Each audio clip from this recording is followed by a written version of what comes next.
So, good evening, everyone. Well, it's 7:30 p.m. here in Warsaw, Poland, where it's freezing, and I'm joined by Dr. Paul Sutliff. Now, he's going to deny being a doctor, but for all intents and purposes, he is. So, welcome, Paul. Hoping someday. Hoping someday. Yeah, I we're hope so enjoying a too. nice wintry day here in New York. Great. Yeah. So, everyone, welcome. Today, we are going to talk about Sharia law, but at least this is a Q&A. So, I'd like to leave an opportunity for you guys to ask questions about the Sharia, and to the best of our ability, we will try to answer. We'll also try and give you a practical overview of what Sharia is, where it's to be found, what it actually says.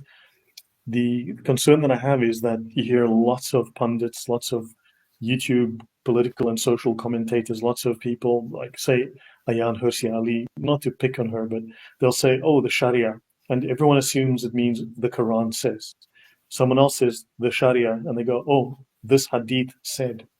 And that is not really, it's like saying, here's a cake, right? If someone says, I have a slice of cake for you, and then they give you a little bit of flour with a dab of butter.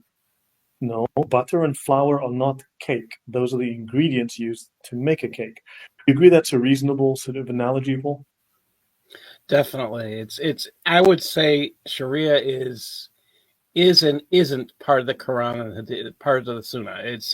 It's kind of you have to double check things when you read Sharia. You almost want to go back and look at the Quran and the Hadiths to see if it's even close. Yeah. I mean, but of course, the Sharia is made up of a number of different sources, and it's the final distillation of the Quran, the Sunnah, which includes the Hadiths, the tafsirs, the sirah, and various other sources, various other opinions by major scholars, to finally, as I said, distill all of these sources into one source that ultimately is the final authoritative opinion on all things Islam. So again, when people point to the Quran, there is the examples in there one can derive a law from, but it's not the Sharia. The Hadith is not the Sharia because you've got contradictory Quran verses, you've got abrogated Quran verses, you've got contradictory abrogated Hadiths as well. So where do you go to get a final understanding? And besides, it's a legal system. You go to a court, the judge doesn't pull out his Bible and go, well, let me read Deuteronomy and try and figure out how to give you a fine for this crime. The guy pulls out legal texts, he pulls out legal precedent, he pulls out legal examples, legal scholars' works. The same for the Sharia. It's a full legal corpus developed over centuries. Any thought there, Paul? And that is the important point. There's a difference between scripture and law, and people need to understand that. And you know, this is supposed to be law. That's what we're talking about. We're not talking about necessarily scripture. They call it Allah's perfect law. I think if you read it, you realize it's not perfect. Yeah, well, at least not according to Western standards. So, guys, this is Q&A. If you have questions, so we've just been joined by the one, the only, the legend, Usama Darkwing Duck. And you know Hello the and legend, greetings. Good to see you guys. welcome, and you all know the legend of Darkwing Duck. He is the terror that flaps in the night. Ask Paul. He would tell you. He stayed with me enough time. He heard me doing that flapping all night long. Yeah. Right. So, since this is an opportunity for you guys to ask questions, does anyone have questions? So, you just throw us your questions. We'll do our best. I'm not intending for this to necessarily be a long session. It's really would also depend on how many questions we get. But does anyone have questions about Sharia? As I was saying, Usama, everyone Yeah. confuses Sharia with the Quran and the Hadith, when actually it's its own body of work. It's a separate legal corpus, in theory, derived from the Quran, Hadith, the Tafsirs, and all the others, the Sirah, and all the other sources merged into a full legal system. Because when you go to court, the judge doesn't pull out the Bible, pull out the Quran or the Book of Mormon, and try to figure out how to interpret all of that to give you a judgment. Like when you buy a house, the judge doesn't go to Quran chapter 7 and figure out, well, okay, let me see how this works with the contract. They've got a legal system that applies and they use it. Mhm. Any comment or thought on Sharia? Because you're from Egypt, and they have Yep. Sharia courts. The UK has what, 80 plus Sharia courts now, and it's a parallel legal system that's trying to replace Western law. Sure. You know what I believe the British people should do? Should just go ahead and get rid of all the British laws and make a Sharia. I promise you, the Muslims will stand against it, and they will go back to the British system. It seemed to me it's like you're talking to a child who want to have a candy, and he's saying no. He want to have a candy, he's saying no, and he knows the candy is not good for him. So give him the candy, and they say, "I don't like the candy if it's bad." But I think Muslims think if they have Sharia in England, that means everything will be great. When in reality, majority of Muslims do not know a jack about Sharia, and if they know what is in Sharia, they will reject Sharia. Well, I mean, they always seem to deny it, at least when I talk to them about it, because they are constantly shocked. But yeah, I mean, it's horrific. And you see, we want Sharia for Britain. You see these posters, you see people chanting, you see these groups, these mobs talking, we want Sharia in the US, we want Sharia everywhere. Like you go to Afghanistan, you have that as well. And yeah, but do Muslims really know what's in it? Because they talk about it, but do they know what's in it? It sounds good. It sounds like wow. That would be victory for Allah, victory for Muhammad, victory for Islam. We take over the West by practicing Sharia.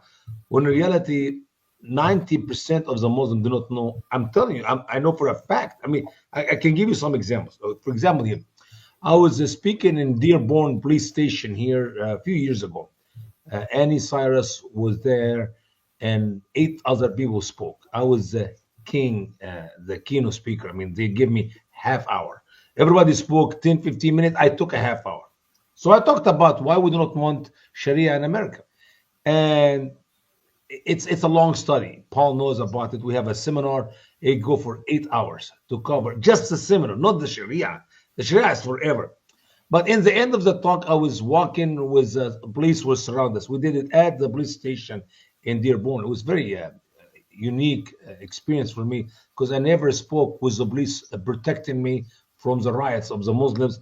And you're not talking about 1 or 2 police. We're talking about literally 70, 80 policemen surround all the police stations. They gave us steel, this bars of steel all the way around for our stage, separate us from the protester. Roughly around 100 people show up in that meeting who support us. 300-400 of American and Muslims who spoke against us. The protester was 3 times as much as the Americans who are standing with us. Anyway, to make the long story short, as we walk out of this place, 2 ladies were talking with me, and they repeat the same weird way of talking. We don't want Sharia law. We don't believe in Sharia law. And I said, what are you talking about? She said, well, there's so much stuff bad about Sharia law. I said, first of all, you didn't hear a thing I said, because the word Sharia means law. When you say Sharia law, you're saying we don't want law. I do not know what is law is, except now I know you don't for sure. You don't know anything about Islamic law. But anyway, and she said, there's so much stuff in Sharia law does not fit with Islam. It's like, is that woman drunk? I mean, 2 of them walking with me.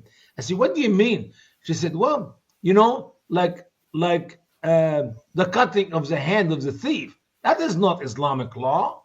That's not Sharia law. Yes, And I it said, is. ma'am, do you have Quran on you? Yeah, I have Quran in my iPhone. She have a nice iPhone. So she opens the Quran. I said, go to Quran chapter 5 and read verse 38. And as she read it, she was almost shocked. I said, what did Allah say there? And the male thief and the female thief so cut off their hand as reward for what they have earned. I said, that is what you're rejecting.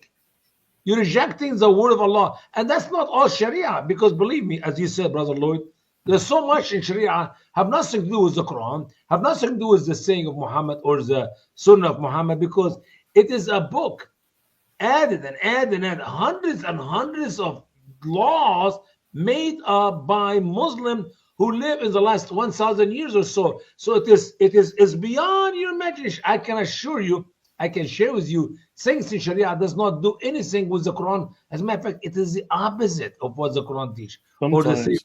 So it's Yeah. a cocktail of so many laws beyond your imagination. It is blah blah blah, man-made, because they always have mufti, and the mufti give fatwa, and the fatwa is new decrees, and these new decrees is lost. I mean, think about it. Can I use a washer machine to wash my clothes? How do you think Muhammad know anything about washing machines and washing clothes 1400 years ago? But now in Sharia, we found that it is unlawful for women to use any washing machines to wash clothes, because if you wash clothes in a washing machine, you put one piece unclean. You put one piece underwear inside that washing machine, and everything inside, all the clothes are unclean. How can you wear unclean clothes to pray? You see, you ruined the prayer by washing an underwear with the rest of the clothes inside the washer, the clothes washing machine. So it is always a new development in the Sharia and the laws, and it's man-made. It's man-made. Have nothing to do Yeah. with the Quran or the Hadith. Yeah. I want to, something you mentioned, and I'll take some questions starting with Valence's one here, but you mentioned amputation. So let's just see what the Sharia says. So this is the major text within the Hanbali school. Sorry, this is the Hanafi school of fiqh. So Fair. this is the Hidayah, and this of thefts which occasion amputation, because Muslims will swear high and low there is no such thing as amputation in the Sharia. And of course, that when they say amputation, they mean it symbolically, right? And of the manner of cutting off the limb of a thief. Well, it looks very literal to me when I look at it like that. So let's just have a look. So they speak here of, if an adult of sound understanding steals out of undoubted custody 10 dirhams or property to the value of 10 dirhams, the law awards the amputation of his hand. Because, as you said, the Quran says, if a man or woman steal, cut off their hands. Mhm. And just for the audience, if you go through the Hidayah, this is volume 2. This is Hidayah volume 2. If you read this, you're going to find there's something like 55 to 60 pages detailing exactly all of the laws. Now, the Quran has one verse that speaks, or one sentence that speaks of amputation.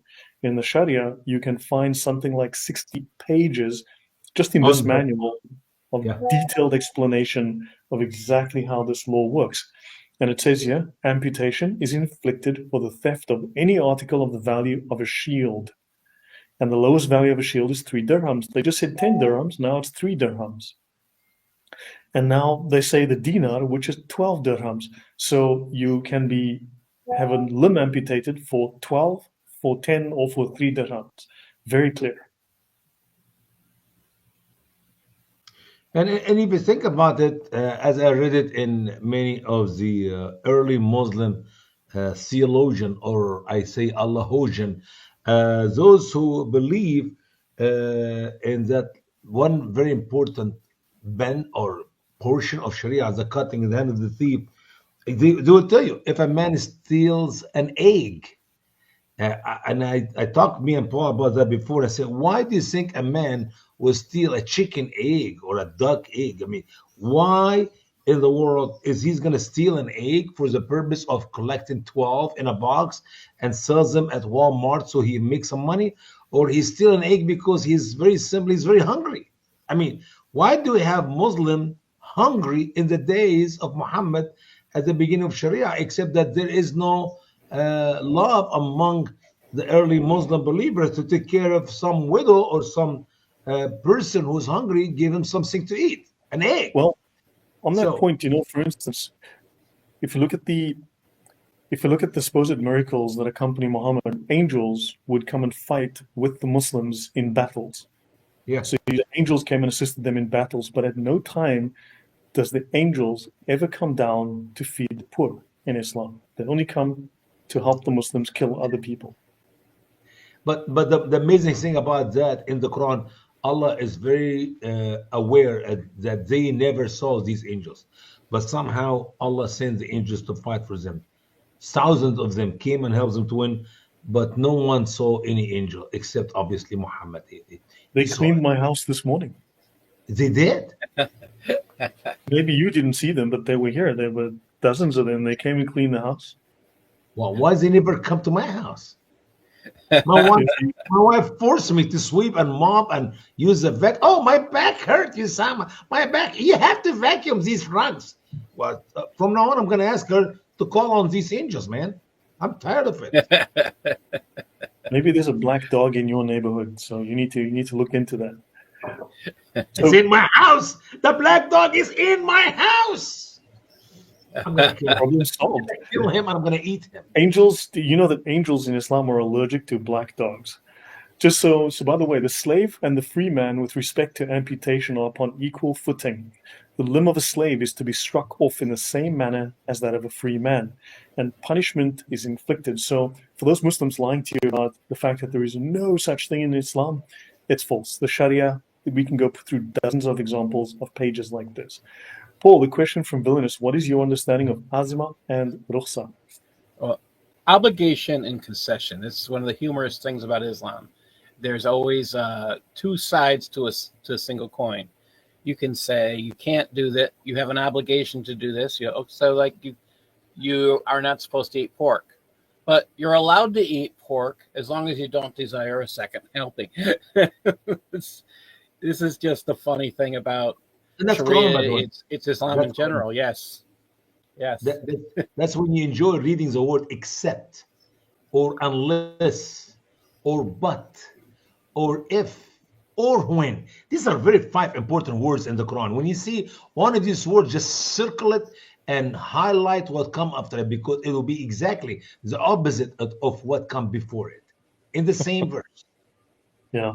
Now, azima and rukhsa also is the distinction when everyone says they are extremist Muslims. These are extremists or Islamists. Azima and rukhsa is the distinction within the 4 schools of fiqh that separate those who follow strictly and those who are given, shall we say, dispensation, those who are given permission to not follow the Sharia strictly, because Allah apparently says that not everyone has the capacity to be a good Muslim, follow strictly. And also one of the differentiators between the 4 schools of fiqh is how strict they are in following the Sharia. So therefore, the stricter is azima, and the less strict is rukhsa. And this is also, the simple fact is that, for instance, these extremists are doing something that is compulsory or obligatory in Islam, like jihad is obligatory. If Muslims do not do things like, I don't know, drive trucks through a Christmas market, what will happen is that the sin or crime of non-performance is incurred, and Allah will send all Muslims to hell. So these Muslims are doing a great deed by doing jihad, because they are saving the souls of all the other Muslims by doing this great service to Allah. And this also follows it follows Sayyid Qutb's milestones, where he says you can be at different levels, and you can still do jihad, but you can do it at different levels. You can be at different levels, and when at a different point in your life, you might be doing a different level of jihad. So there's a progression that you're allowed to do, and this is so it's again, while they're going to talk about these two things, you're allowed to be at these different levels, according to Sayyid Qutb. Mm-hmm. Yeah. Cargo Crew says, what about burning Sharia manuals instead of the Quran? Will the pressure be similar? Depends how they interpret it. I mean, they can easily, in this case, go, well, the Sharia contains portions of the Quran, so therefore you are still violating the Quran. And remember, the main doctrine in Islam, like we have the Great Commission to go forth and to baptize all men in the name of God the Father, God the Son, right, and God the Holy Spirit. And to convert men. That's the Great Commission in Christianity. In Islam, it's to command the right and forbid the wrong, to impose the Sharia and to prevent any violation of the Sharia. And so therefore, they might say, well, look, the fact that you are burning our holy law, I mean, they could use anything as an excuse. In theory, no. In practice, who knows? That's why we have in our 2 small booklet, we put a verse from the Quran on top of it. So that guarantee me that Muslims will never burn them. Hopefully, they will read them. Man, yeah. Read them. See, Let me see. Are you allowed to beg in Islam? I mean, yes, it does contain circumcision for the person that asked. Yes, it does talk about circumcision. But of course, the one small difference, Jesus was circumcised at 8 days old, as in Jewish practice, whereas Muhammad was born circumcised, just so you know. So he was born deformed. Is that a correct say? He was born with a deformity. Okay, that might explain a lot of things. maybe he could not have any children That's There's more that like question. Yeah. unless you I, believe he had children with his wife Khadija when she was in her 40s. That's a little bit extra miracle here. I mean, it's amazing when we look about the children of Muhammad, 10, 11, 12. I have no idea how many there were. And he was married to Khadija when she is in her 40s and he's 25. And if you think about women in Khadija's days, will continue to have babies in their 50s. I mean, man, that's another miracle itself. So, was Muhammad really a father of any? I believe he's not. And the proof is that why he did not have any children with all these extra wives he have of all ages, young and old, if he was able to be able to pregnate Khadija in her 40s multiple times, as Muslims claim. Um, and why Muhammad took his son Abraham from Mary, the Coptic slave, and asked his favorite wife Aisha the question, does he resemble me? Does he look like me? And she said no. And miraculously or amazingly, surprise, a little bit later, Abraham was dead. So I do not know who killed Abraham. Can you imagine if somebody kills the son of the Prophet of Allah? What would be the reaction of that? How did he die? It's a mystery. Oh, I think he was killed because Muhammad figured out he's not his son. End of story. So it's what is the chance not to read few books about it? For heaven's sake, I can read you books and books written by so-called Muslim scholar about ridiculous things. Why would they not have any information in details about the death of Abraham if he just died naturally or something? Anyway, and once again, I never heard in my life a man will carry his son and ask somebody, "Does he look like me?" What do you think the main reason why Muhammad asked if Abraham is his son or he look like him or not? Besides, is he my son or not? that's a very strange question. Yeah, just so you mentioned Khadija. So this is from a book called What is Commonly Spread But Not Proven from the Sirah of Prophet Muhammad. Famous but unauthentic. In other words, false stories from the Sirah of Prophet Muhammad. And you can see here reports on his youth and his marriage to Khadija. So let's actually just go quickly look at that just so that everyone can see that. And now, you know, and I know that Muslims hate weak hadith. They despise weak hadith. If we use weak hadith, they lose their tiny little minds. So just so you know, the report of the marriage of the Prophet to Khadija bint Khuwaylid while her age was 40 is from the weakest of hadiths. And it is matruk. In other words, it's basically rejected. Put It is aside. said that, Matruk is put aside. well, rejected, right? Thrown out of the pile, right? So it is said by Imam Ibn Kathir that she was 35 or 28 or 25 or maybe 22, possibly 27. And she had all these previous husband when she was not born. Before she was born, she was married to the other previous husband, and after she married all of them and have a bunch of children from them, she was still a virgin. That's when Muhammad met with her. I understand. Go ahead. Yeah. So just so by the way, does the Sharia discriminate in any way between Muslims, like being racist? Or, I mean, not openly, no.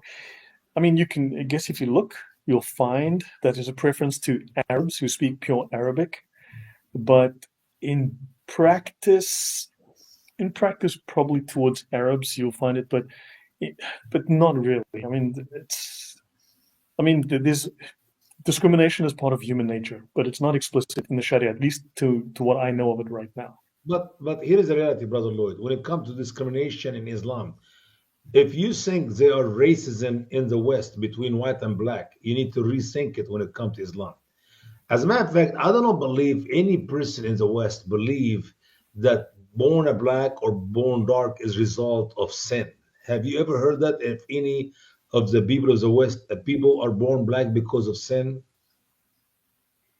But that's Islam. That's what Islam That's teaches. It's not Islam Islam. what is very not what clear. It's not Judaism or Christianity. That's for sure. It's a curse. It is a curse of Allah on Noah's son because he had sex with his wife in the boat in the ark during the flood. I mean, literally, when the flood was happening, and they've been there for quite some time, and he missed being with her, so he got her pregnant in the boat in Noah's ark, and obviously Allah's curse was on him. That's why the baby is born black. I mean, think about it. It is slave. You are by nature, Allah chose for you to be slave just because you're dark, born black. That is great racism. By the way, also racism in Islam is not just against black, it's against non-Arab mixed blood. They don't like the Palestinians for many reasons, but the majority of the reasons why they don't like the Palestinians because they're mixed blood. They're not pure Arab. They will tell them in their faces, "You're not Arab." End of story. So anyway, Mhm. Okay. We've got Suhail, who's being very intelligent here. Bible killed the disbeliever, 1927. So just so that you know, Suhail, you're not the smartest. 1927, that's Luke 1927 that you're referring to. So really try to be a little smarter. Also, Jesus is telling a story. Jesus is not giving a command. This is an actual, what's called a parable. He's giving you a story of a king that never existed, that he's speaking of, and something the king does as a moral example. So it's not yeah, actually an instruction. So yeah. try to be less uneducated. And then, of course, it's only Islam. For instance, this is the Sharia on the Salwan Mumika was murdered recently, as we know, for supposedly insulting Muhammad and rejecting the message of Muhammad. This is the unsheathed sword against the one who insults the messenger. Now we know that Muhammad ordered assassinations. We know that Muhammad either killed or ordered the killing of hundreds of people and ultimately, throughout the centuries, millions. We also know that there is no such law anywhere in the New Testament. Jesus killed nobody. Jesus didn't have sex with a 9-year-old. We know that Muhammad certainly did. And of course, we can see here that Islam teaches this. Whoever insults the Prophet is to be killed, murdered, whether they are a Muslim or a disbeliever. Killing is prescribed on him, the one who insults the Prophet. And any Muslim or non-Muslim who insults the Prophet is to be killed. That'll But be brother Lloyd, there's some disagreement among should you allow him to repent before you kill him, or should you not allow him to repent before you kill him? That's Like, Azima versus Ruqsa. That's simply. And so the different schools will have either more strictness or greater strictness. Some of them will allow repentance, some will kill you right away. And see, that's you see, that make it a solid law. Sharia is real here. It's not just personal opinion, especially yeah. when we disagree about these important facts. So just for the audience, then this person's gotcha is not very good. For instance, this is the view of the scholars. The scholars have a consensus. Whoever insults Muhammad is to be killed. The Muslims Sure. have unanimous agreement upon killing whoever insults the Prophet. And then, of course, right, I don't know of anyone who differed concerning the obligation of killing such a person. The scholars have consensus that whoever insults the messenger, meaning attributes a defect to him, in other words, does not believe that Muhammad is perfect, such a person is a disbeliever, and disbelievers are killed. And then, of course, final point, we can go on and on for pages and dozens of pages in this book, but notice the Imam. So, in the absence of a caliph, the Imam can order the killing. They call this the political killing. It is for the Imam to give a discretionary punishment with murder in these matters. So, a Muslim Imam can order someone to be killed.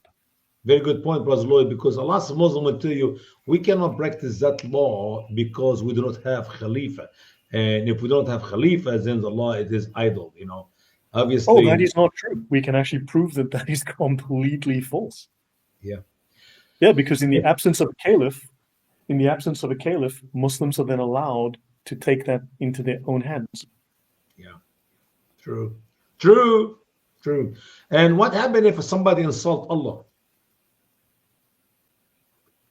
you are supposedly whipped or struck with a stick like 100 times. You can die from that, but really it applies more to Muhammad than it does to Allah. In Does theory, that it mean applies to. Allah is less important than Muhammad, or Muhammad is Yes, it more does. important than Allah? Thank you. I Yes, it just want does. to make sure we got this portion there. All right. Yeah, I'm just trying to find where it states actually that if the caliph has to give the order, but if the caliph is missing, then the Muslims can just go and do it themselves. Yeah, I'm yeah. just trying. Can you do whenever you finish that, brother? Can you do us a favor? Let's go to the Gospel of Luke and read about what the Bible said about that peril and the sword, because I think it's very important for our dear Muslim friends to understand that Jesus never taught, or never practiced the propaganda their Muslims are trying to. Most people who talk about the sword in the Bible have never read the Bible. Most of them have no clue what the Bible is talking about. They just read a book about the sword. And just last week, I was listening to somebody talk about Jesus came and he said he gave a sword. And I said, read the verses. I did not come to bring peace, but a sword. I said, read the following verses, you idiots. Just read the verses.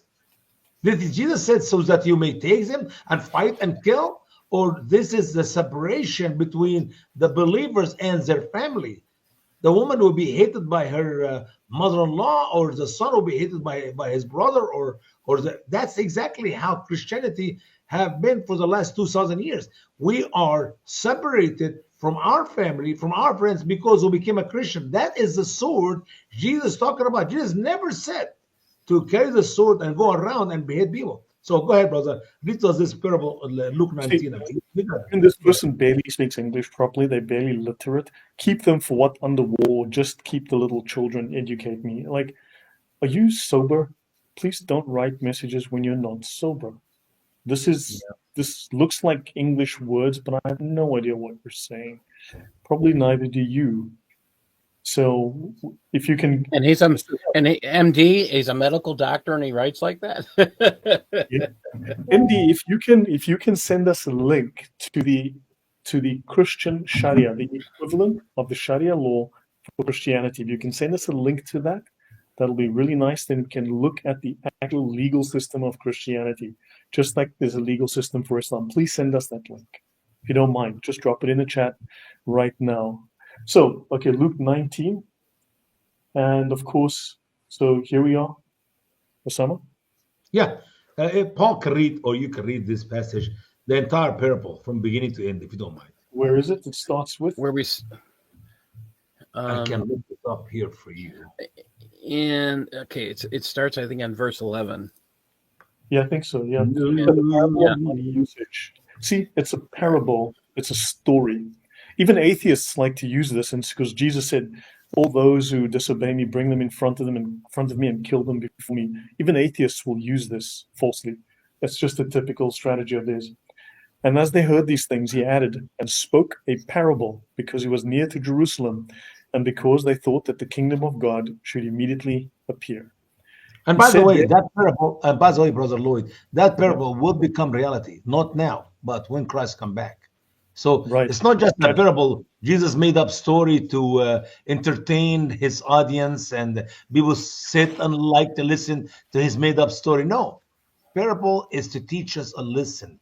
Parable is to teach us doctrine, and it is coming. What Jesus talked about here is coming. Okay, go ahead, bro. Right. He said, therefore, a certain nobleman went into a far country to receive for himself a kingdom and to return. And he called his 10 servants and delivered them 10 pounds and said unto them, occupy till I come. But his citizens hated him and sent a message after him, saying, we will not have this man reign over us. And it came to pass that when he was returned, having received the kingdom, then he commanded these servants to be called unto him, to whom he had given the money, that he might know how much every man had gained by trading. Then came the first, saying, Lord, thy pound hath gained 10 pounds. And he said unto him, well, thou good servant, because thou hast been faithful in a very little, have authority over 10 cities. And the second said, Lord, your pound has gained 5 pounds. And he said likewise to him, be thou also over 5 cities. Another came and said, Lord, behold, here is thy pound, which I have kept laid up in a napkin. for I feared thee, because thou art an austere man. Thou takest up that thou laidst not down, and you reap what you did not sow. And he said unto him, Out of your own mouth I will judge you, you wicked servant. You knew I was an austere man, taking up that I laid not down, and reaping what I did not sow. Wherefore then gavest not thou my money into the bank, that at my coming I might have required mine own with usury? Isn't that interesting also that Jesus here permits usury, whereas some people lose their little minds over the idea of usury? I believe Jesus was a Jew, right? And Jesus here is permitting usury. Fascinating. Mhm. And he said unto them that stood by, Take the pound from him, and give it to him that hath 10 pounds. And they said unto him, Lord, he hath 10 pounds. For I say unto you that unto every one that hath, more shall be given, and from him that hath not, even what he has shall be taken away from him. But those enemies of mine, which would not that I should reign over them, bring them hither and slay them before me. Now, did Jesus did this when he was there at the time of teaching that message? No. Did Jesus ask his disciples to practice verse 27 of Luke chapter 19? No. We're talking about the day of judgment. Yes, Jesus will not only slaughter. Slaughter will be the easiest thing to do. We're talking about the buhayrat al-nari wal kibrit. We're talking about the judgment of God in the eternity in hell. This is a lack of fire, a lake of fire which is going to be burned forever and ever. All those who rejected Jesus Christ to rule over them, to be king over them, all those who refused to make him king over them are going to be judged for eternity. So it's not like it's a parable, made up story, just Jesus added a couple more pages to the Bible. No, no, no, no, no. It's true. So, and it is a fact that God loved us so much, he sent his son to die on the cross for our sin, to be a king over our life, and he will never force himself on us as Islam does with the sword, but he gave us free will. So when we have a broadcast like today and we talk about the love of God, and we talk about the falsehood of Islam, it's what's the purpose? Why we're doing that? Because we want to tell the Muslims we love you. Why? Because Jesus ordered us to love you, even though you are our enemies. And we want to let you know about Jesus' love for you. But if they said, no, we don't want that Jesus to rule over us, we don't want Jesus to be king of us, that's fine. The day is coming, and you'll be slaughtered, and you will be spent eternity forever and ever in hell. So Right. it's up to people to choose to believe or to reject. Go ahead, brother. Yeah.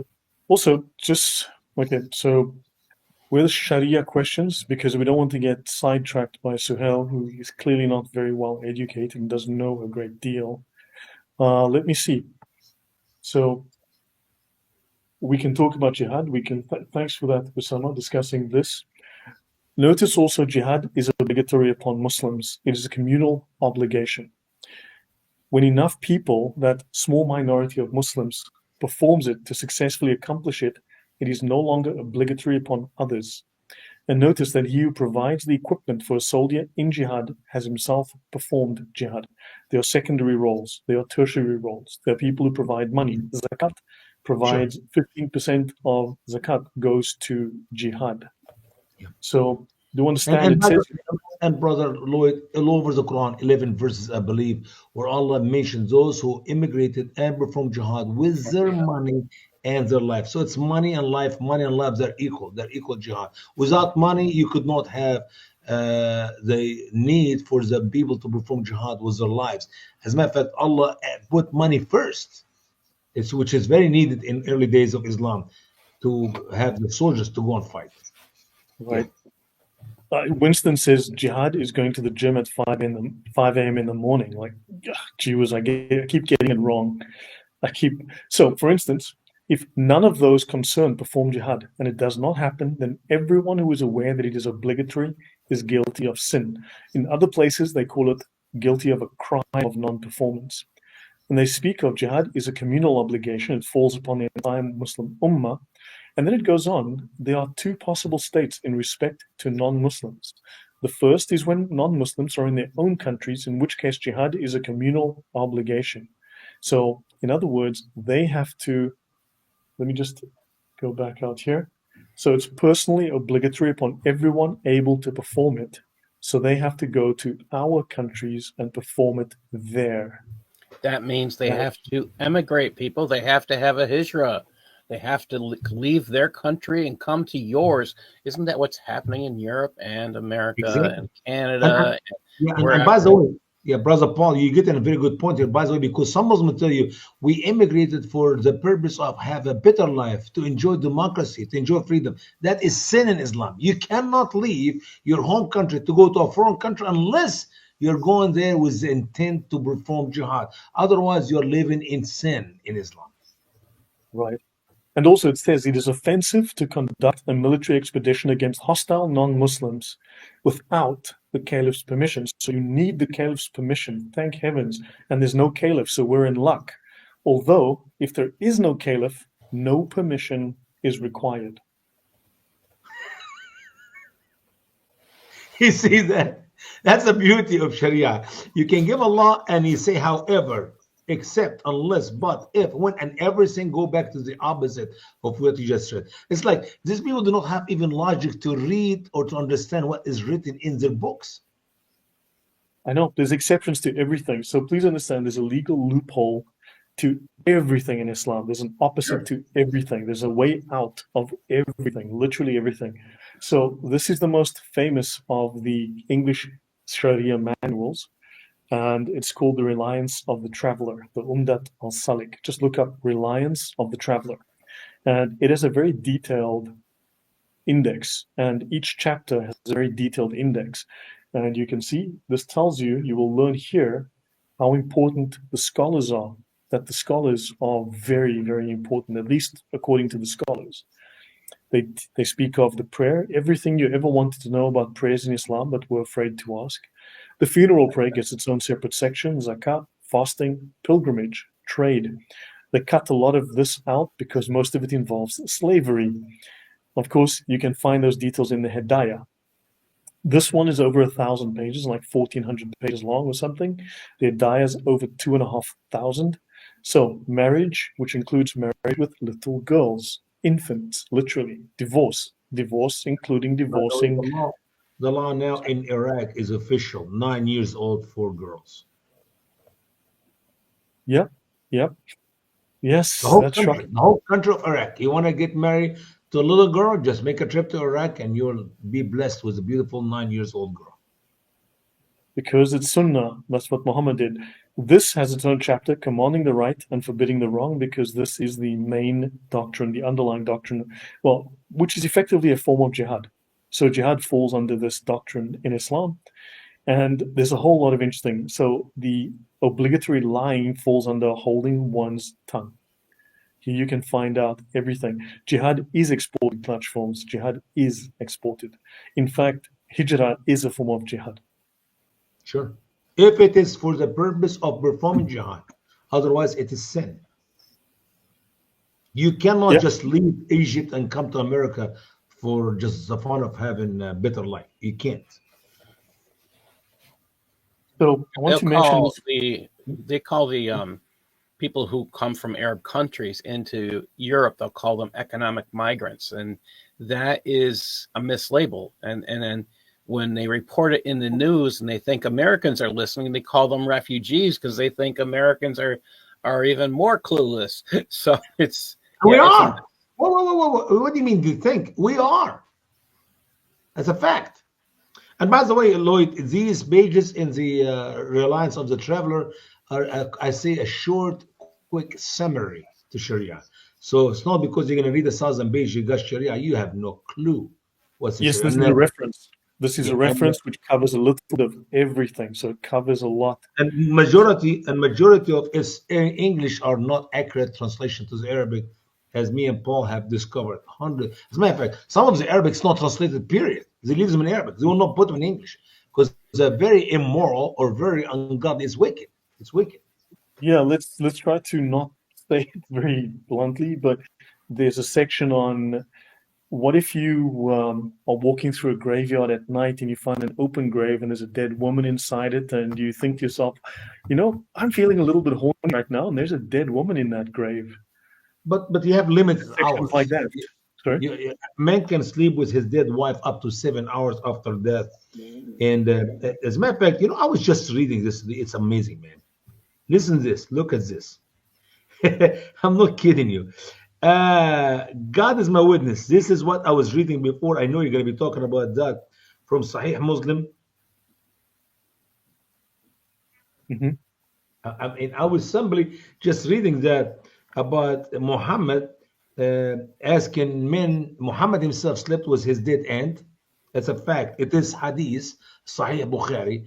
I don't know how you're going to call Sahih Bukhari weak hadith. It's so stupid. When Muslims say Sahih Bukhari, the correct hadith by Bukhari, the correct hadith by Muslim. Oh, that's a weak one. I mean, you know what? I'm sick and tired of the stupidity of Muslims who tell me this is their books. They rule the world. They behead men like we kill chicken. And at the same time, somebody would put some weak hadith in the middle of the strong hadith on all these 1400 years, and they have no power or authority to get rid of these sick or weak hadiths. Anyway, but Muhammad asked many men to sleep with someone who would say, Muhammad said, which one of you, that's what he said, which one of you did not have sex last night? So one said, me, Lord. It's okay, go sleep with her, a lady in the cave. I mean, literally in her burial place. It's just so stupid. Muhammad he himself did it, and he allowed other men to do it. It is just, it's so garbage. It is so garbage to the point. Read this, look at this. Can you read that? Did I just show it on the stream and I'll maximize it? No, I'm gonna give it to you. So it's turning the wrong way. No, turn it sideways. The other way. The other way. Yeah, it's always goes the wrong way. Okay, it's your phone. Okay. Yeah. Just want to hold still for a second. I'm going to screen capture it and then I'll show it. All right, that's good. Yeah, you know who is this guy? This is a moderate, great Muslim scholar. His name is Dr. Give me a second. I need to see it clearly. Give me a sec. There it is. Let me screen capture it and I will show it to everyone in a moment. So okay, that's fine. Okay.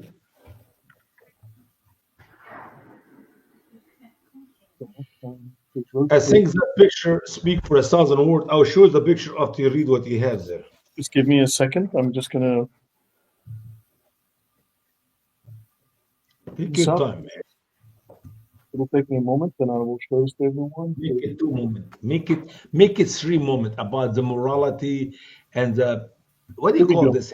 Having sex relationship with animals. Here we go. A young boy releasing his sex lust inside of a donkey or goat is blessed in the eyes of Allah. The boy did not allow himself to be sullied by sex in the vajayjay. The beasts are more pure than damnable women, who are 90% of hell's population. He actually and that's a doctor, Dr. Zach. Dr. Zach. Now this picture here speak for 1,000 words. You don't have to say so much. Oh yes, no. Let's not show that, man. I've seen photos like that. It's disgusting. It's over. We're done. But that is the Sharia Islamic law about having sexual relationship with animals, with dead people. I mean, we can go if you want to talk about how immoral and how evil Islam is. Man, you can talk about that for the next 3 months. How much time do you have? I just wanted to give people a basic overview. Question from Winston. What is the difference between punishment of blasphemy against Allah versus Muhammad? In theory, the same, death. In practice, Allah, with Mo, it's very serious and they are required to end your life. With Allah, they have to give you a beating with a stick or a whip, 100 lashes, 80 lashes, whatever it is. So against Allah, in practice, not as serious as Momo. So I put this is a section. M is supposed to be the section on marriage, but you'll see they did not translate M 10.11. Why they don't want anything with, like Lloyd had already said this, with slavery. They don't translate. They don't want you to see it. Usama, how many times have we talked about? We've talked so many times about they don't want you to find the word slavery in the Sharia. And But here it how is. can And you have Islam?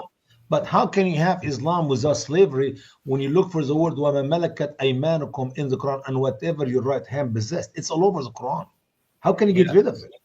I love the video with a lady in the big media in Egypt who brought the Mufti of Egypt and she brought the top professor at the other university. And he told her, what do you want me to do with these verses? To make my religion look good, will I get a razor? Will I get a razor and erase it from the Quran? So guess what? You cannot run away from slavery in Islam because it's all over the Quran. It's the word of Allah.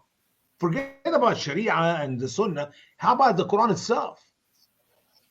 Yep.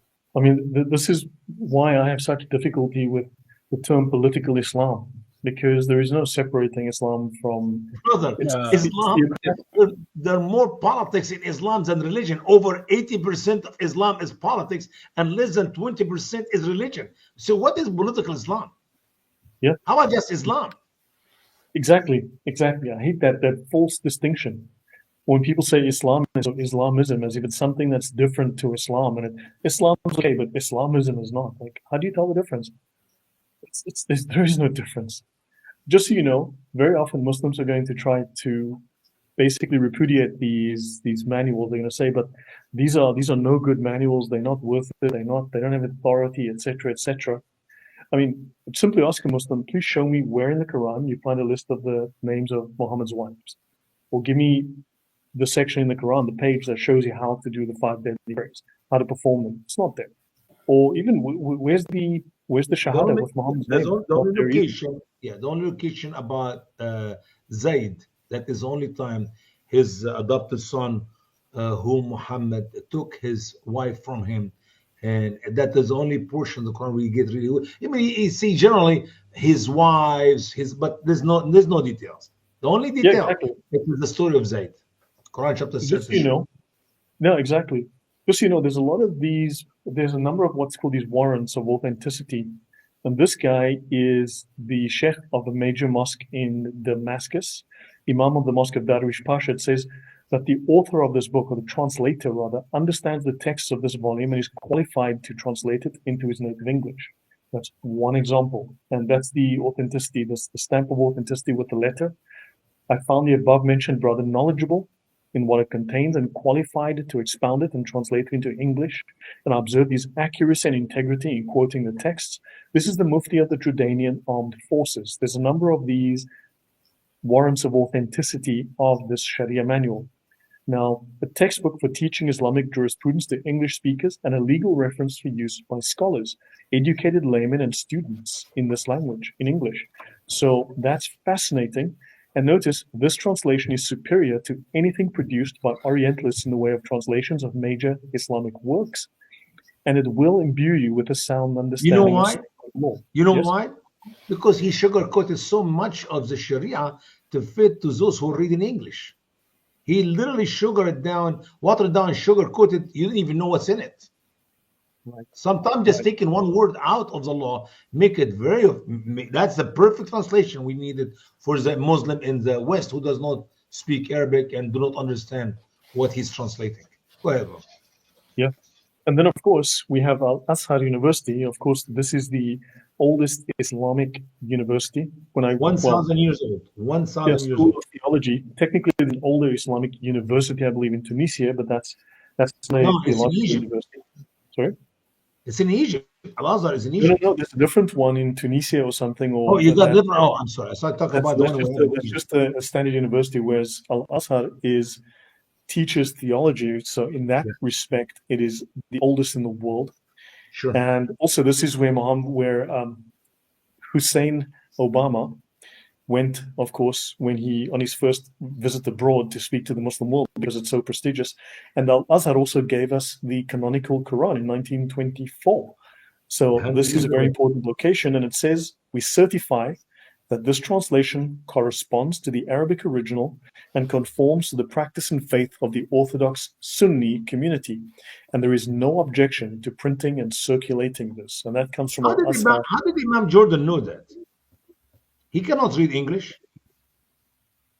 Well, they have people who speak English in their general research department. So you there you think go. you think they read all these pages to come up with that simple sentence he put in the beginning? Come on. Yeah.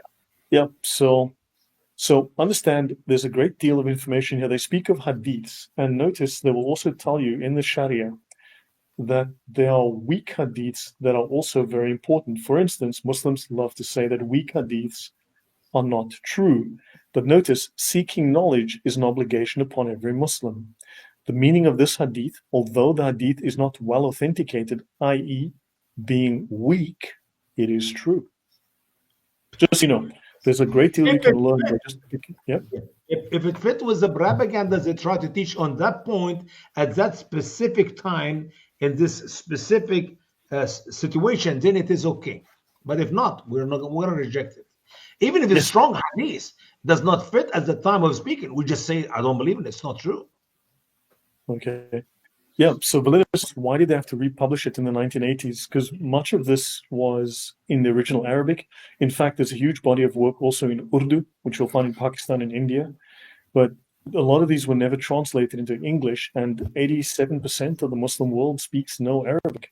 So they had to put it. So there were projects that were launched by various governments to translate the most critical Islamic works, at least as they considered them, into a language that everyone could read, make it accessible to the world. And that happens to be English. And this is why this particular book got priority, because it was a very important Islamic law text which had to be translated. And then notice here how it says the basic obligation of Islam is to believe in everything brought by the messenger with absolute conviction, free of doubt, and whoever does this is not obliged to learn the evidence. Which means, in simple words, just put your brain aside, forget about using it, don't logic, common sense, get rid of them. Just obey without second thought. This is why you'll see memes with people taking their brain out and putting it in. Yeah. Put logic aside. No doubt. Exactly. So guys, do you have any questions? Do you have any of your questions that we can deal with? Right. So I want to just give you an overview. So for instance, if you go to say book B, look at the index. Now, if you take the copy that I put online, downloaded, all of my highlights are here. As you can see, I've got all of these highlights that I've made, and scholarly consensus. And scholarly consensus is legally binding upon Muslims.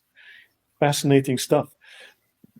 I mean, the scholars give themselves, the scholars are incredibly critical. Yes, we hear and obey. Yeah, reason is shaitan. Exactly. But it's also humorous. There's a lot of times scholars disagree. So that's a good question, Paul. Which one you're going to believe and without any objection if you got two separate or four separate opinions that don't teach the same thing? Which one you're going to go with? But there's a hierarchy of scholars.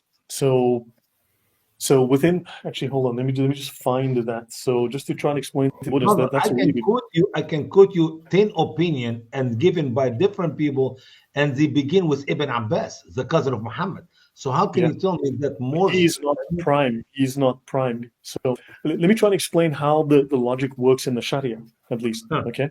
Notice they speak here of an absolute expert, right, in Islamic legal reasoning, or mujtahid mutlaq. So the mujtahid mutlaq is an absolute scholar. He is capable of performing his ijtihad mutlaq, or absolute reasoning, because he is familiar with the rules of Islam. He's an absolute scholar who knows everything there is to know and has absolute knowledge of all things in Islam. Those are the four founders of the four schools of fiqh: Abu Hanifa, Malik, Shafi, and Ahmad ibn Hanbal. So that's the Hanbali school. So these founded the four schools. They are the absolute scholars. They are the mujtahids mutlaq, and therefore they cannot be wrong, because Allah's hand is over the group, and whatever they have done is therefore flawless, without error. I'm going to play the devil advocate. What if I'm a Shia and I don't believe in any of these four? Well, oddly enough, Al-Azhar and under the Sunni Sharia, they actually recognize the Jafari school of Shia jurisprudence.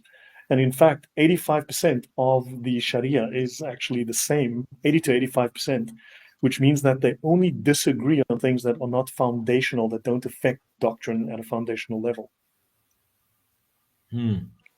So hold on, let me find you that. Let me actually find that. That's one of the very first pages. You'll see it right here on the first page. Okay, they'll say here, okay, the four Sunni schools of Islamic law, Hanafi, Maliki, Shafi, and Hanbali, are identical in approximately 75% of their legal conclusions. These are variances within a single family, because these are not four separate religions, these are variations. They'll tell you differing viewpoints are reflected in even a single school. And this volume is one of the finest and most reliable works in Shafi jurisprudence, a school that has fewer scholarly differences on rulings than others, because its main resource is the recension of Imam Nawawi, the great 13th century Shafi Hadith scholar and jurisprudent, who upgraded the works of previous generations in terms of authenticity and application of Hadith evidence. Hopefully that gives a bit of insight. And there's a lot more discussion about how to It's a resolve great different. insight. Can you give me the year again? How many years after Muhammad this was? This is 700 years later. I mean, are you doing any logic here? Are you becoming of those Muslims who know no brain whatsoever? 7 years after Muhammad, 700 years after Muhammad, 300 years after Muhammad. MashaAllah, MashaAllah. Can I see the Shahada right? So hold on. Shananana. Actually, you know what? I've got the wrong manual. I need to bring up a different manual. Let me just bring up something else just to show people that hopefully give them some understanding. Here we go. Yeah. So have I missed any questions? So I want to show this. This you should be familiar with, Usama. This is actually very important. So you mentioned differences, and I want to show that. We'll just briefly discuss how there's a logic to everything in Islam. Remember, the Sharia took about 900 years to develop, give or take. So it was only finished in about the 15th, 16th century. They didn't finish it before that. So now notice there are 6 pillars of the Sharia itself.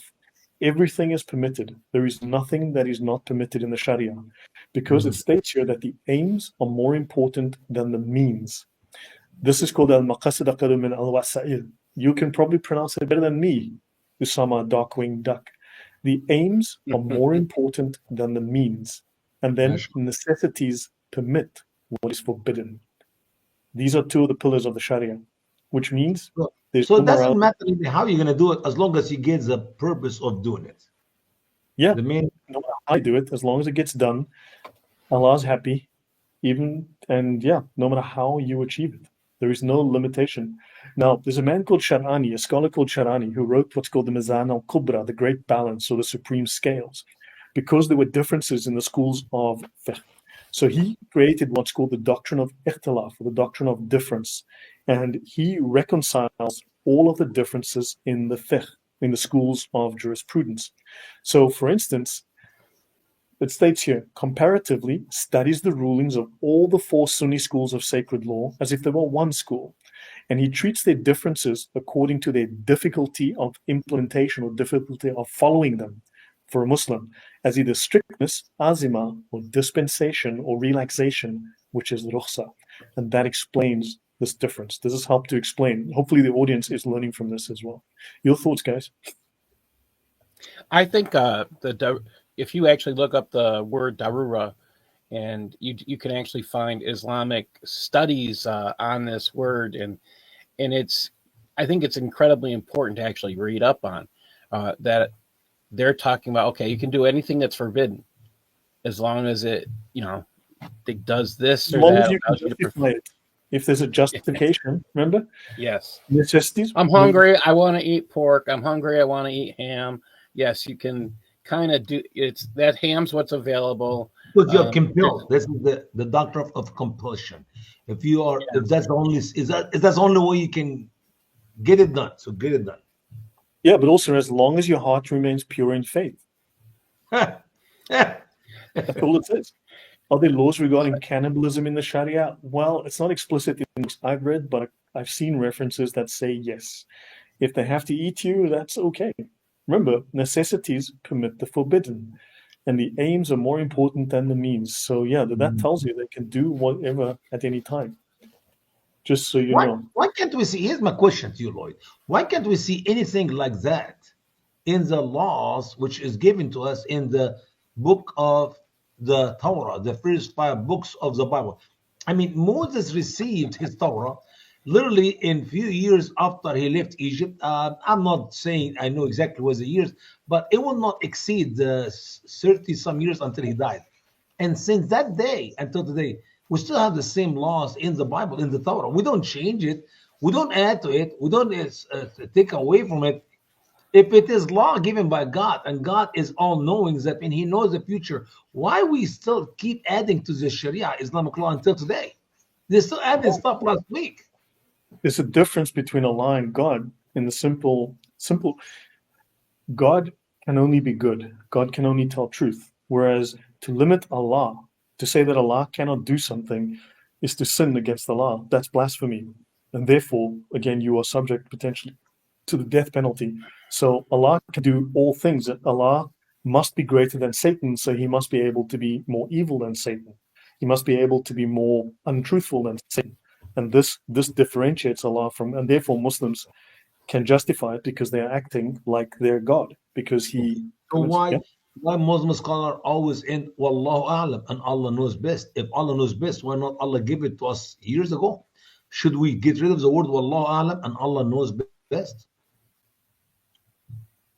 Allah He knows, knows but the best Allah way knows to best hell. I know that much. Sorry? I think he knows one of the best ways to hell, but I don't know about, what Allah knows best on, because, if you actually read the Quran and you read the Hadiths and you read the Sirahs, and you'll see Allah doesn't know an awful lot. Like, he doesn't know certain things like, okay, I can just pick on farts. He doesn't know farting is part of your biological system. It's made, your body is Actually, made to do Allah that. knows that. Allah named it with Adam all the way in the beginning. Because remember, Adam named everything. So Allah Yes. named Adam and he knows the difference between one of them and the other. With without sound or with without a smell. Because which one brings the wudu, which one brings the wudu, which one is okay. Yeah. Yeah, you know that the person who smells the fart did the fart, right? Well, that's the problem. You What smell if it, you smell have what if you have 10 Muslim men are bending down in the same time and 3 of them did the farting? How do you know which one is the one with the smell, which one without the smell? I mean, The one who says, hey, did someone fart? He's the guy that started it. He's guilty. Honey Badger asks, if the deen is so perfect, why are there 4 different schools? Again, as I explained previously, it's because of the level of difficulty. So therefore, those who are capable of being very strict, those are the ones that go to the more difficult school, and vice versa. and Lloyd, unless to give an example of these different schools of thought in Islam, and you go in depth in it, you will say that there is contradiction among the 4 top Muslim scholars of Islam. Yeah, There's no, of course. disagreement. It's not as some Muslims say, well, they're a little bit different. We're talking about life and death. What do you mean they're not? I mean, the Sharia contradicts itself. We've seen literally in the same sentence it'll contradict itself. Just read the second half of the verse you start reading. You see the contradiction. I mean, so now we overruled. Yeah, basically the Sharia. Look, if you read the early work, if you read the Risala by Shafi, if you read his first one, which was like 30 years before, he goes to Egypt and he writes 30 years later. He writes a brand new one, and he comes up with a completely different idea of how the laws work. So yeah, I mean they do, and then these guys come along. So these major scholars, these mujtahids mutlaq, these absolute scholars, they write a thin manual, 100 pages of general laws, some specifics, mostly general. Then a whole group of scholars, maybe dozens of them, hundreds of them, over centuries, wrote thousands of pages and eventually created an entire corpus of work that's thousands of pages long. And then someone comes along later on and writes a summary. So the reliance is a summary. It's a summary of a number of summaries. It's compendium. So this is how the process works. And it's amazing. It's amazing how they can add and take away as he go from one book to another book. You think there is Yeah, decency, there's honesty there is truthfulness in this steps of work throughout the hundreds of years? Give me a break. right. Yeah, do we have any other questions from the audience that have questions about what's in the Sharia? We've got this. So, on the issue of inter-school differences are considered a dispensation because it's not everyone can do things strictly. So therefore, Allah allows as a mercy for them to take the easy route, let's just say. Flexibility, because Islam teach in the religion there is ease, not hardship. في الدين Yes. يسر وليس عسر. Yeah. Yeah. So therefore, but notice they speak of Azima and Rukhsa. Azima is also found under, oddly enough, magic.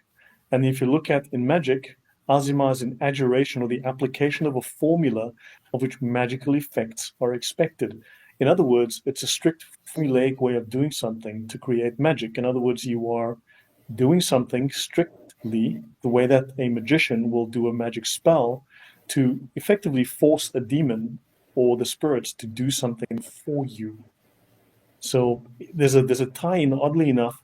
What is crazy, Usama, is that when you read through the Sharia, right, when you read through the definitions of the words, about 45% of them have some tie to magic or the occult.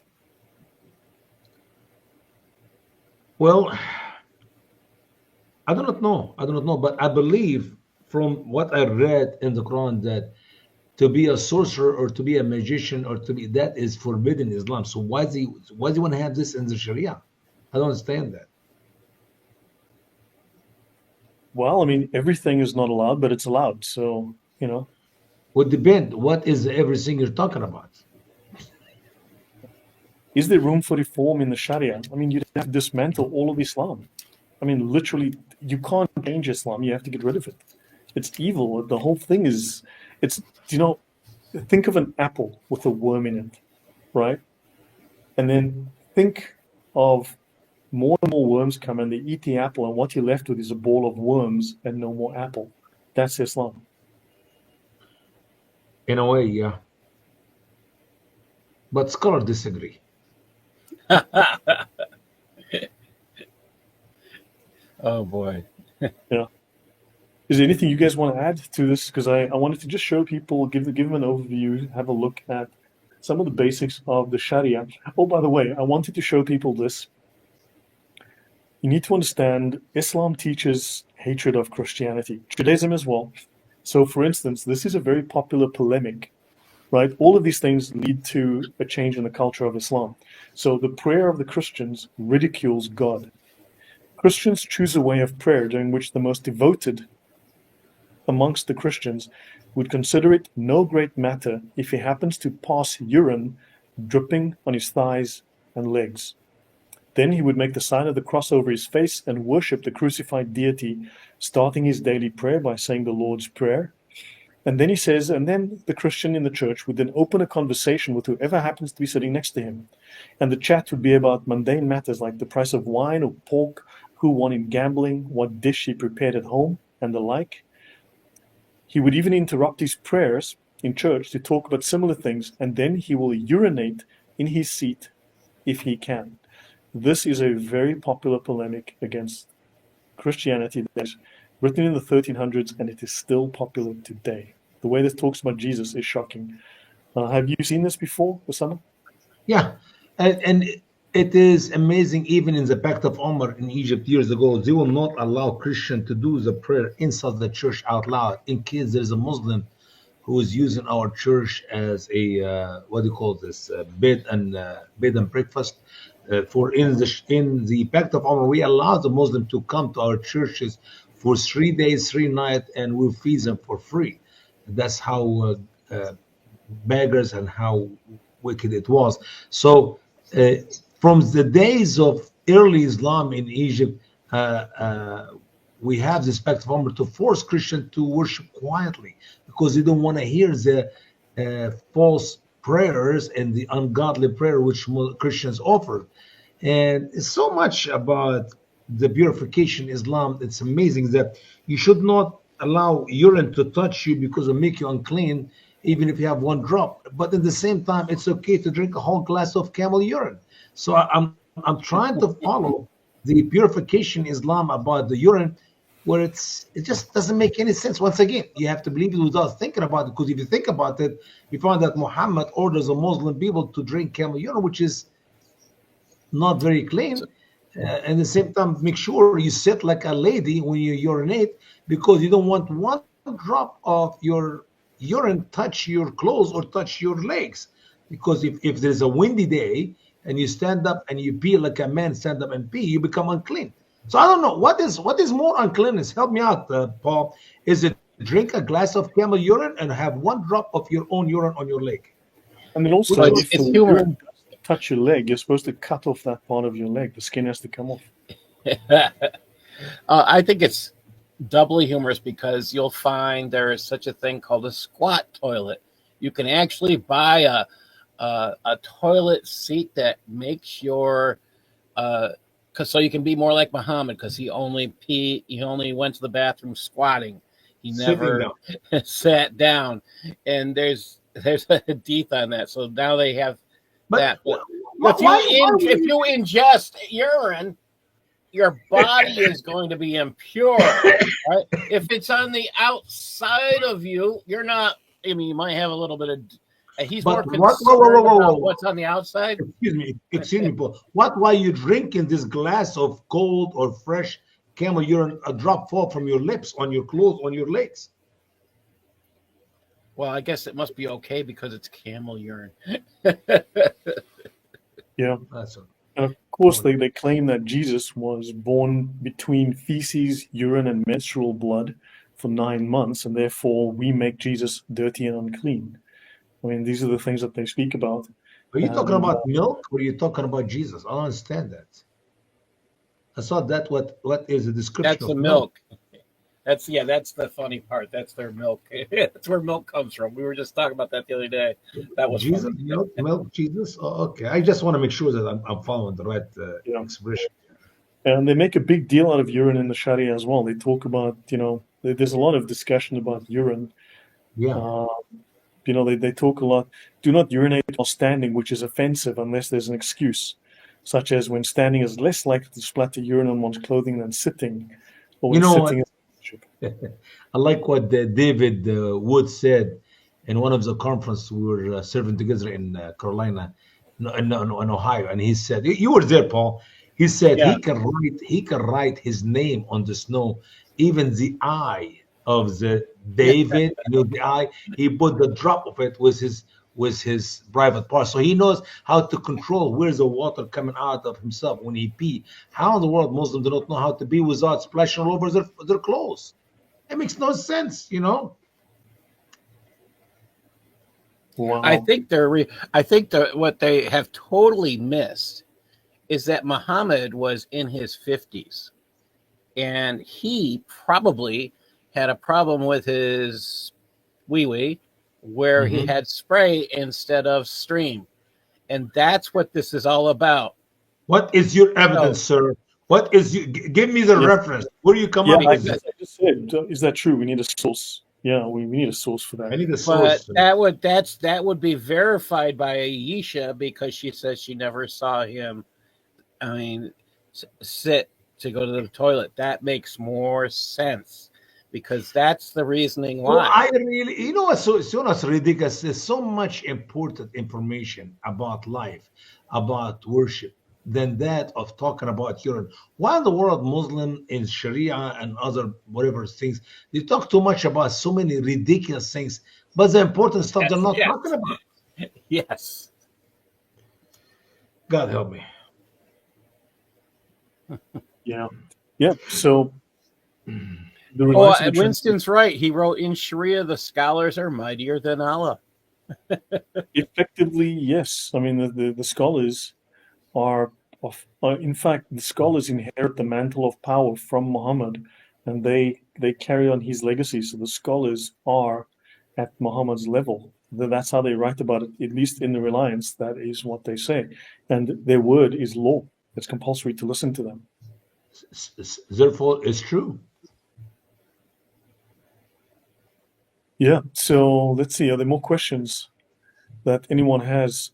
Because I wanted to do sort of a general overview of Sharia, give people an idea of what it is, where it is, and just there are many, many different sources. There's no one book because different schools have scholars that are expert in different areas and they will write a definitive book. So a scholar becomes famous for his treatment of a given topic. All of the schools will write on a topic.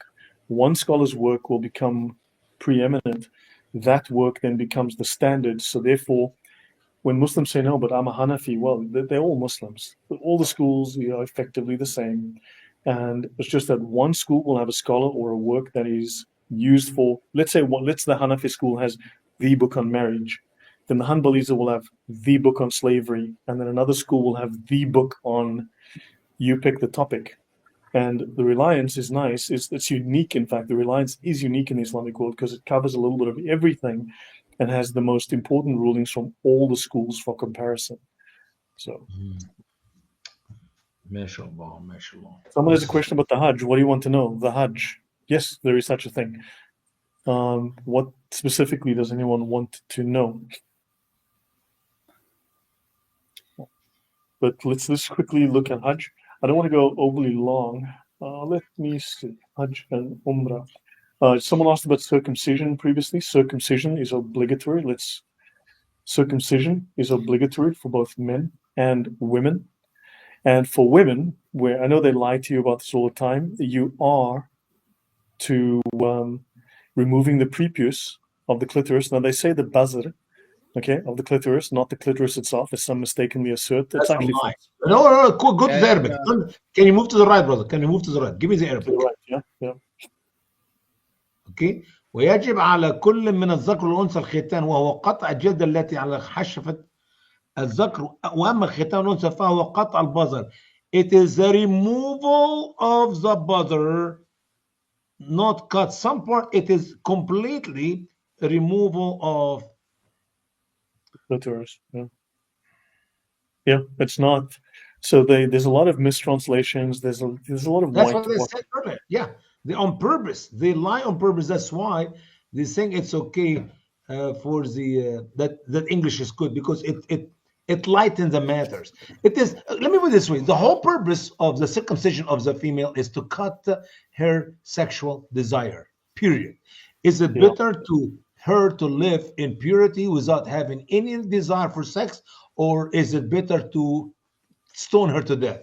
Which one is the easiest way? So it's not about cleanliness, because I mean, how can you clean a woman by cutting any part out of her? It's the khitan, the circumcision was given as a sign in the flesh, a mark for the flesh, for Abraham, children, boys, not girls. Nothing about the circumcision of the girls. And Muhammad and those who invented it among the Muslims, I don't know when or the story exactly, it is so that women will not have any sexual desire. You tell me how much of the body you cut off so women will be like a piece of wood. Man, it's just all of it. The answer is all of it. And the Arabic said, cut it off. I prefer you cut off the woman's neck, behead her as a baby girl, than to take that gift which God Almighty. Why God gives that gift for females if Allah does not want them to enjoy it? It's a good point. Islam doesn't make sense. It just violates basic common sense, basic morality. It turns everything upside down. And Łukasz says, Dzień dobry, Lloyd, jak się masz? We'll have your exposure of Islam and Sharia law. So there's a question about the Hajj. The Hajj. The one thing I think you'll find that's really interesting, you'll find in this section on Hajj, is it constantly refers to the pagan heritage you get in every single ritual in the Hajj. It is logic. Muhammad grew up in Mecca. His family of Quraysh were worshiping the black stone or whatever other gods they were worshiping for a good 40 years. Muhammad could not see anything wrong with that. He kissed the black stone all his life. He became a prophet, and now he's 53. 13 years later, still people practice the same things of Hajj with the nude women and nude men circling the Kaaba and everything. Where can you stop and you say, well, that's when Islam started? Even after he migrated to Medina for another 8 years, people were doing the same thing. Muhammad did not invent the Hajj. Muhammad did not invent the Umrah. It was practiced for years and years with all these idol worshippers who worship the hundreds of gods he have in the Kaaba. And we're not talking about one Kaaba. There are a bunch of other Kaabas. I believe 6 or 7 in the total. So that is not something invented. Muhammad did not come up with anything new about the Hajj, except he's telling the Muslims, you kiss that black stone, you receive forgiveness for all your sin, past, present, and future, which is unbiblical. That's not that make no sense. There's nothing you can kiss. There's no places you can visit from which you can receive forgiveness of your sin. Nothing. Period. Yeah, it's interesting. You're actually supposed to kiss the black stone. In Yeah. fact, it's a requirement where possible. And you have to be And careful now. When you kiss it, you don't make any sound. You put your lips on it. Yes, that's on there. No That sound. is in there. That is I've funny. seen That some is in people do Sharia. weird stuff, but man, Sharia is Sharia. It used to be white. It used to be whiter than milk, and it turned to gray to black because it took all the sins away of all the people who softly kissed it. You cannot go or lick it or like people do. That's weird, man. That's weird. That's not we've seen Islam. photos of that. It gets freaky in there. It is So, Kappa disgusting. Soup, thank you very much for that donation of 10 Canadian dinars or rupees. Says from Kappa Soup, says, I seen an article the other day, a Muslim man marrying his daughter. You Is there can. any, It's Sharia. that's It is that's unlawful. Sahran wa Neslan. Sahran wa Neslan. Let me give you the verse. If you need the verse, do you need the verse? That's actually permitted. Quran, yes, indeed. I showed you. Just a minute. Technically, that's not in the Sharia because there's those who are not permissible to marry. That is crazy. No, no, no, no. Watch me. Watch this. Watch me. Go to Quran J. chapter Coleman, 20. Go to Quran chapter 25 and verse 54. Quran 25, 2554. 54. MashaAllah, MashaAllah. So J. 25. Coleman Kane asked me earlier about is the Sharia something that is known outside of Islam? Not really. I don't think so. I mean, they started with the Sharia somewhere around the 8th century, I guess. The Mayyads, the Abbasids continued, and then Shafi was very formative on it. So it's definitely something, but it's an amalgamation of Roman law from Jewish law and a whole bunch of things. It's a mishmash of tribal law and it's a whole wild mixture of things, Zoroastrianism and so on. It is he who created of water a mortal and made him kindred of blood in marriage. Are you reading my translation? You know what? I'm going to find your translation right now because this is No, just no, no. wrong. You're like insulted. I feel my back and my neck. You slapped me so hard. I cannot believe it. Okay, and I'm gonna حرمت عليكم أمهات وبناتكم بنته من الزنا لأنها ليست بينة له في أصح الأقوال. خلي بالك أنت. Are you following me, camera guy? 2554. So, Yeah. and it is he And who created people from the water. So he Can you made read it. the bold Sorry? bless me with the bold statement, man, before the verse. When you see a bold statement, it's like, hello, brother Lloyd, read me first. This is Al-Qurtubi, who interprets the following verse. He's a great scholar of Islam, and he clearly teaches that a man can marry his own daughter or his sister who was conceived from an adulterous relationship. Oh my. Not any daughter. You have to be sleeping with a prostitute, a lady you met. You don't have any marriage relationship with her, and you have good time. And then 9 months later, she got a baby girl. So you can marry your own 1 minute baby girl who's born, but you cannot enjoy her sexually until she turns 8 or 9. Okay, so we have to be careful. We have to tell the details. Not your own daughter, but your daughter from a adulterous relationship, not husband and wife. It is forbidden to marry your own daughter from your wife, but from another lady, yeah, that's okay. I mean, I can copy the Arabic here. You want me to copy the Arabic and send it to you? And we Hey can man, put that is gross. That is just gross. So, should I in the future, should we invite Muslims up to come and discuss this with us? I mean, I know that they just filibuster and waffle and change the subject and dance around and never get to the point and lie, and they just don't answer questions. But do you think it's worthwhile trying to make the effort? Because in my view, it's just a waste of time. Well, at least for the others, because I always believe, whenever you do a discussion or a debate with a Muslim imam or a Muslim person, if he did not confess Jesus as Lord and Savior in the end of this debate, then at least you have reached out to the hundreds of Muslims who are watching the debate, because that is the great positive out of exposing this wickedness of Islam with Muslims, because most people do not know what you're talking about, and if you talk to them about it, they think that you lost your mind. But if you debate the imam and he shows the weakness and the what do you call this, he doesn't have anything to go against what you're talking about. So if he loses the debate, even though he convinced that he's winning because he's not going to admit that he made a mistake. But other people who are watching, they're not stupid. Muslims are very smart people, especially those who are willing to hear, who are willing to search for the truth. And that is a one positive. You don't debate the Muslim for the sake of that Muslim you're debating, but for the sake of those who are listening to the debate. That's my humble personal opinion. I mean, yeah, I've invited hundreds of Muslims to say, look, if you disagree with me, why don't you come on and let's talk about this? Let's bring up the sources and discuss. And they won't. I can't. Because they know they have no answer and they're going to make Islam look weak. They will come debate you on Trinity. They'll come debate you on the Bible. They can debate you about the crucifixion, but they will not debate you on these issues, because that is a destruction of Islam. Sharia? Are you kidding me? Yeah. Yeah, I know. It's just, I mean, for me, it's just a frustration. I don't see what the point is when they are going to lie. They're obligated to lie, and that's another aspect of Sharia for the audience. I didn't cover it today. I have covered it in the past. I've got several shows on YouTube. You can have a look. Short ones as short as 7 or 8 minutes, and others up to 2 hours or more, discussing obligatory lying in Islam. I've covered it last week.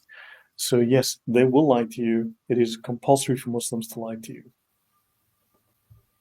So yeah, so the guys, it's been 90 minutes. That's more or less everything that I wanted to raise, just to give people a chance to just learn a little bit about Islam and specifically the Sharia. Have a look and look at some of the sources, have a bit of an overview. That was what I wanted to do. Unless there's any final questions, that I think I've answered most of the questions. Yeah. Anything that I've missed, Paul, that you think I should add here? No, I think the majority of what we're doing, again, we're playing with using critical thinking versus Sharia here. And if you don't ask questions about what you're reading, you're accepting things that are not good. Doesn't matter what you're reading. If you're reading something, a book, any kind of book or any kind of reading, you need to ask questions about what you're reading, or you can't learn from it. Oh, if you can't learn from Sharia, or you can't learn from the Quran or anything, it's something you should leave alone and just toss in the garbage. I believe God made us in a very unique way. He gave us eyes so we can see by them, ears so we can hear by them, and lips and tongue to speak through them. But more important, He gave us a brain. If God does not want us to use any of our brain, why in the world did God made us with brain? So my great advice or my great encouragement for our dear Muslim friends, stop listening to the garbage lies. You've been chained in that chain of darkness, the chain of Islam, for 1400 and some years. It's time for you to set yourself apart out of the chain. Be free, and please, for the love of your children and your grandchildren, get out of this Islam. And the only way I want you to get out of Islam, just use that gift which God Almighty gave to you, which is called brain, where you can use logic and common sense and examine everything you hear from us here or anywhere else. Because if the imam in the mosque tell you blah blah blah blah blah blah, and you shake your head, yep, must be true, the imam said it, it's in the no, examine it, search. There is a group of Christians in Paul's days were examining everything he was preaching and teaching. And if you're not confident in yourself and you say something and people say, stop, brother Paul, let me make sure what you said is right. Let me look here in the Bible. Yeah, that one is right. Oh, stop, Lloyd, let me make sure what you said is true. And I go back to the source. If we are what we call uneducated, not very smart, not very wise, we get upset. But in reality, the Apostle Paul bragged about these people. Why? Because they were examining everything he's teaching. These are called the librarian people. And he literally bragged about them that they said they are the best of the Christians. Why? Because they are searching, examining what Paul is telling is true or not. Why don't you do the same thing? Use the brain, use logic and common sense. Examine what you hear. I don't care who's speaking to you. Me, Lloyd, Paul, or Imam this or Imam that. It doesn't matter. Somebody's speaking to you. Somebody is passing knowledge to you. Examine it. Use logic, use common sense. Is it true or is it not? Is it in the Quran or is it not? Because I have heard so many wonderful sermons by Muslims about women in Islam and what Sharia teach about women in Islam. And man, I fall in love with what I'm hearing. And in the end of this discussion of an hour plus, I asked that lady, Dr. Sahar or Dr. Rafiqa or Dr. River, ma'am, where did you come up with that? Is that what the Quran teach, or that is your personal opinion? Well, surprise, surprise. It was her personal opinion. Why? Because I could not find one verse in the Quran to support what she's teaching about women in Islam. And that's how you know the truth from the falsehood.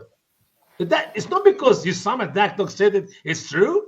Who do you think Lloyd is? God Almighty? No, he's not. So is Paul. We make mistakes. We're not perfect. So examine what you hear from us and use logic and use common sense and move on to get deeper and deeper. My people, the Bible talk about his own people, are destroyed for lack of knowledge. I think there are plenty of people in the world today who are destroying themselves for lack of knowledge or because they have false knowledge and they think that is what their belief is about. So please keep listening to us, examine what we teach, and come back to us. Lloyd, you made a mistake. When you said the Quran said that, or Muhammad said that, or Sharia said that, I investigated and I found you're wrong. And come and have discussion with Lloyd. And therefore, Lloyd, you need to start teaching that because that's not true. Or, you know what, Lloyd? I thought what you teach was falsehood. And I went and examined it. And thank you, Jesus. Even though I'm a Muslim guy, I was a Muslim. Now I found what you teach is true. And I want to learn more. One of the two. He's wrong, he's right. But you cannot sit there and shake your head, yes, because you think he's right, or no, because you think he's wrong. Examine the evidence. Yeah. And there's no good evidence of Sharia. It's all bad or very dark. He make it so simple. Turn away from Sharia. No, I want Muslim to know Sharia. I want Muslim to know the source of Sharia. I want Muslim to put themselves in reality. What do you think? We talked about earlier in the beginning of our talk an hour and a half ago that if Muslims know what in Sharia, they will reject it. The problem is we're talking about that box. If Muslims know what's in the Quran, they will reject it. If Muslims know what Muhammad taught in the Hadith, they will reject Muhammad. Why Muslims leave Islam? Two very important facts. You can ask any Muslim you meet with. Why did you leave Islam? They tell you, A, because I studied the Quran. B, I learned about Muhammad. The opposite. Why people become strong Christians? Because I studied the Bible. I read God's word in the Bible. I read Jesus' words in the red color here in the Bible. And I learned about Jesus. You cannot read about Jesus and read the Bible and become an atheist or become a Muslim. But I promise you, you read the Quran, you become an atheist. You become something else. We want you to become a Christian. We don't want you to die as non-believer of God, period, because Islam is wrong. Because guess what? It's not because there are hundreds of places where there's no truth. That means there is no truth. As a matter of fact, the only way we have truth is because of we know all the others are teaching falsehood. So 1 + 1 = 2. That's a fact. 1 + 1 = 2. That's a fact. I cannot say there is no fact of what 1 + 1 equal. Why? Because it's not 50, it's not 100, it's not -20, it's not -23. No. You can give me plenty of wrong number, but there is a reason these are wrong number because there is a fact, the true number, which is 2. 1 + 1 = 2. Right. Yeah. So So, guys, thank you. I think I'll call it a night here. It's been really interesting. Hopefully, it has been. And thanks, Usama, for all of the extra clarification and your knowledge of Arabic and the Quran. And of course, Paul, always. Hopefully, I'll see you tomorrow, Paul, when we continue with the historical evidence that proves, as we have been showing in previous episodes, America was founded on Christian principles by Christians. Amen. Yeah. See you So later thank you. tonight, Usama. God bless you all. Everybody. God bless. God bless you. God Bye-bye. bless all. Take care. Thank Bye. you all very much. God bless. Goodbye.